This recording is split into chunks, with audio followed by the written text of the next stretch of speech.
ಹೇ ಶಾರದೆ ದಯ ಪಾಲಿಸು, ಈ ಬಾಳನು ಬೆಳಕಾಗಿಸು.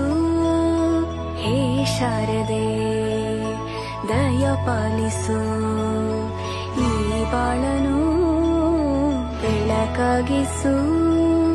ನಾಳೆಗಳ ದಾರಿಯಲೇ ನಂಬಿಕೆಯ ನೆಲೆಯಾಗಿರಿಸು, ಮುನ್ನಡೆಸು. ಕೈ ಹಿಡಿದು ನಾವಾಡೋ ಪದ ಪದದಲ್ಲೂ ಸಂಚರಿಸು.